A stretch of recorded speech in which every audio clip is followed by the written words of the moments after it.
Hello, dear friends. Thank you for joining us today. We are celebrating the end of National Women's Month. My name is Margriet Rensch. Today we are interviewing Anna W. Edwards, a famous artist. But before we transition to Anna, I want to tell you a little bit about myself and introduce myself to you. I'm a financial first responder. I have done that for almost 30 years. What I enjoy about what I do is help people build wealth, protect wealth, and protect their income. It has been a joy for me. I want to tell you a brief story about a woman I know. And the story goes like this. She comes from work with her third child, an active 8-year-old who asks a lot of questions and keeps her mother very busy. While her mom is preparing the evening meal, she wants so bad to tell her mom the story of the day. But because mom is so busy, she cannot really pay too much attention. Mom looks over to the dining room table where the daughter is sitting. She discovered a magazine with a globe on it. Mom said, "Oh my God, I think I found a solution to keep her quiet for just a little while." Mom tore the magazine in a few pieces and asked her daughter to put that back together and gave her the torn paper.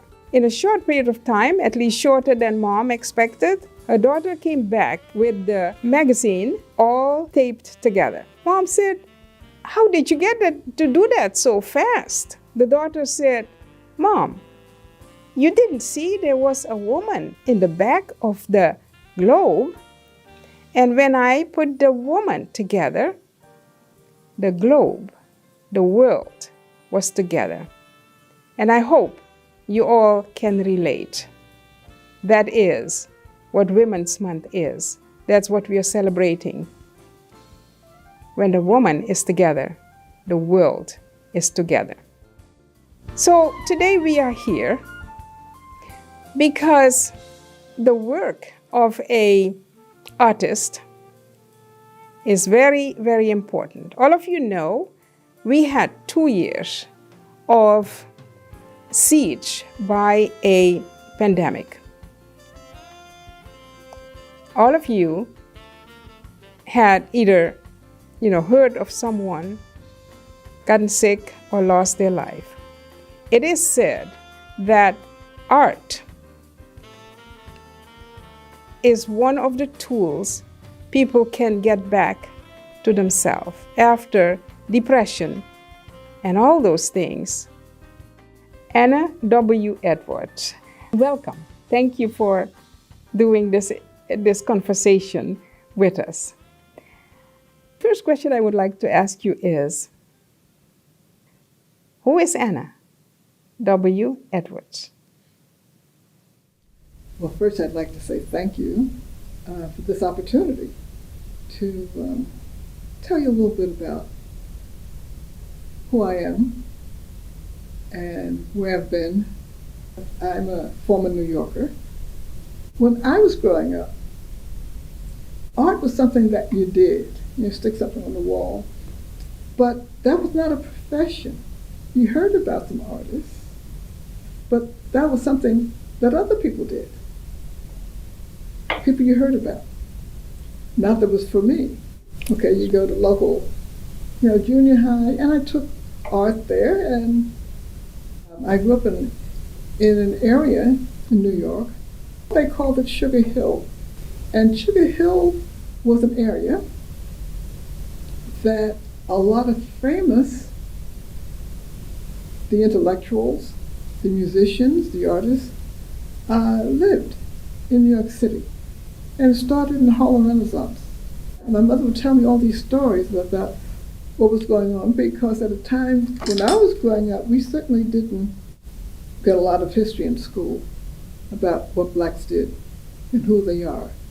And there were so many of them in my neighborhood. My mother would point people out. As I look back now, I realize, there was a lot of art, there was a lot of music in my life. I went to CCNY, which was within walking distance of where I lived. And then I moved to California. And that's when I started painting. It is said that artists, painters, actually put their soul on canvas, their thought, their heart.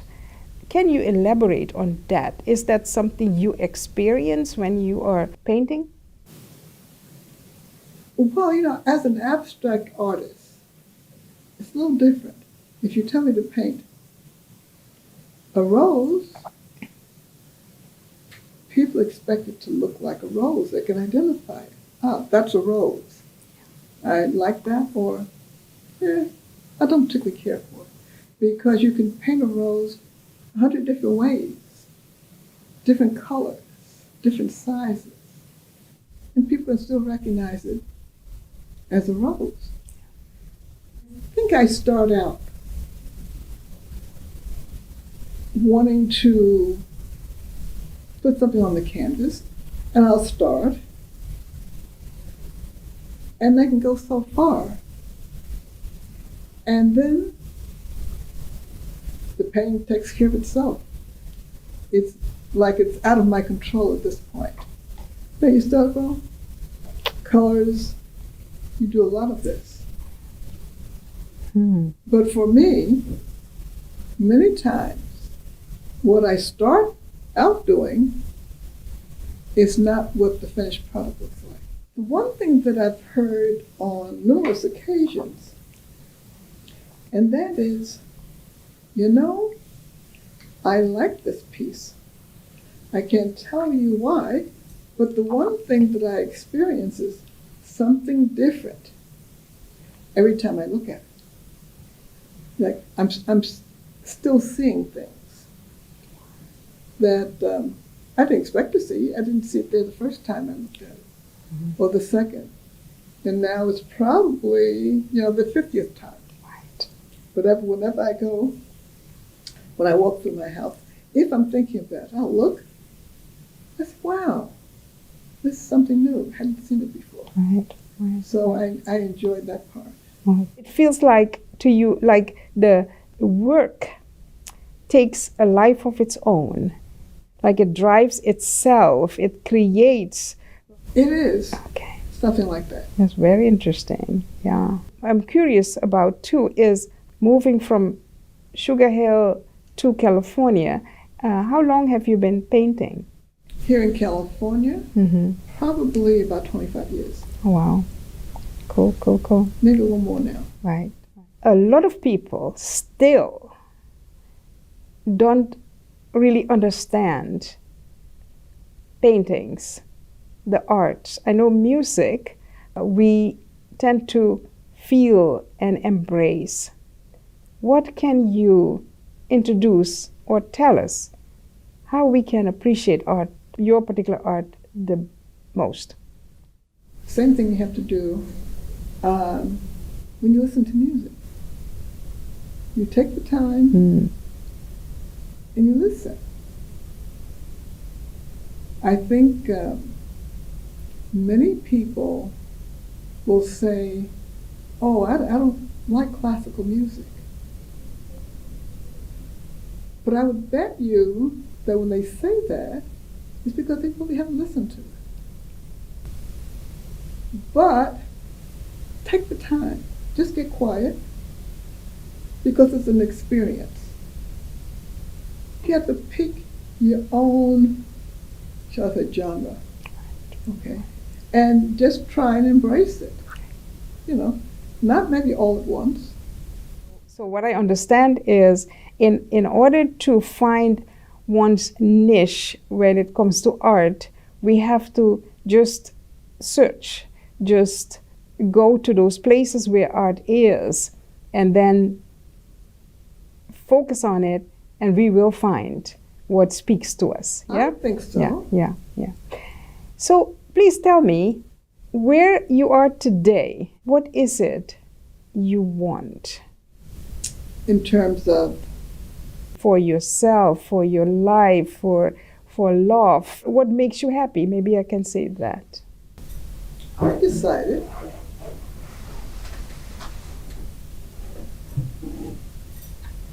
that I would learn how to carve. Now, a friend of mine gave me her dad's tools. And I'm telling you, I've got woodworking tools galore. So I got together with buddies of mine. I said, look what I have. And so they got excited. Yes. And so I took a class. But it takes time. You have to, as I say, work your way up, right? Because Yeah. carving wood is not easy. Huh. So I'm going to find somebody. Or I have all kinds of books. And so it may mean I have to teach myself. Right. You know. Right. But I can see that. I think I will like it. I did go to a craft show. And people do all kinds of things there. Because I used to do craft before I started into painting. Yeah. And go and try to see what I can do with this. You know? I think it's something you have to learn about. Right. You know, I'm not saying as a carver, but to appreciate it. You know, Wow. look at you. And it's like, wow. I mean, stuff's fascinating. Yeah. Yeah. You know? Yeah. Yeah, and it could be modern, it could be, you know, something of the past. Yeah. And then I watch all the shows on PBS. Wow.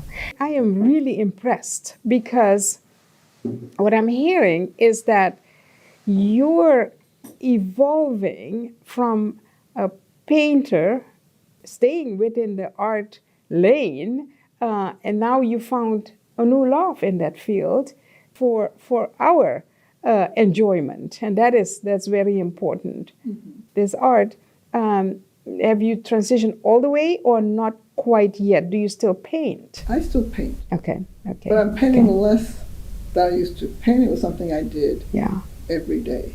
Yeah. With the pandemic, you don't know. Well, for me, it was it stopped. Yeah. Stuff. Yeah. But I think things that, appear to be opening more now, once again. So it's easy for me to go and paint something. Yeah. Because I have enough paintings to have a show or what have you. But as soon as some of the classes open back up, I'll continue with the woodworking. Good. Yeah. Awesome. I am personally looking forward to appreciate and enjoy your art. And where can people go to enjoy your art? Well, to my website, that's the easiest.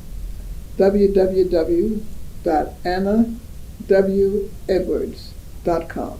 AnnaWEdwards.com. Awesome. So I sincerely hope you have a lot of visitors. People appreciate, enjoy what you have there, and support. Because I know that during this period, the 2-year period, artists, special people like you, have been disadvantaged because of what was going on.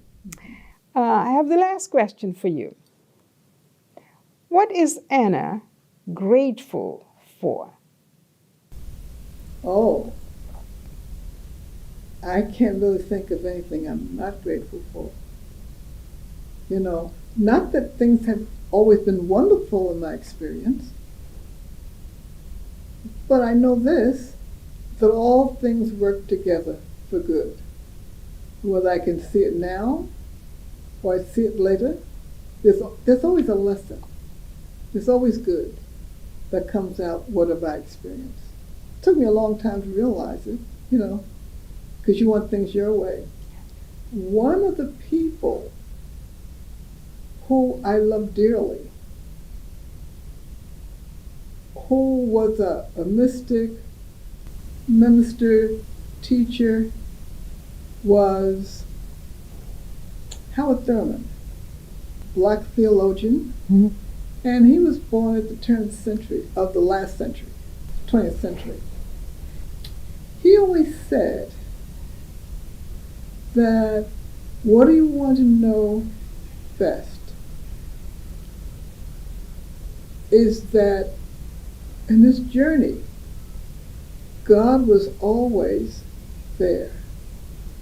And he said, he continued by saying, what I want to know most is that he's along with me on my journey.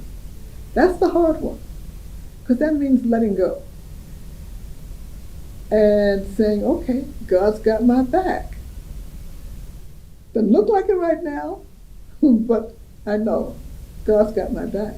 And I have thought about that for many years. And it's like, okay, as long as God's got my back, I don't have to worry about anything. So I can honestly say I'm grateful for this. And I thank you.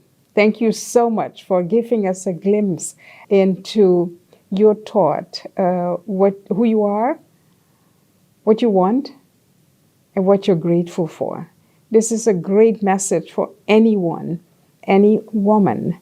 You're a leader. You are an example for sticking in there and do work on your talent, even transition into more of art.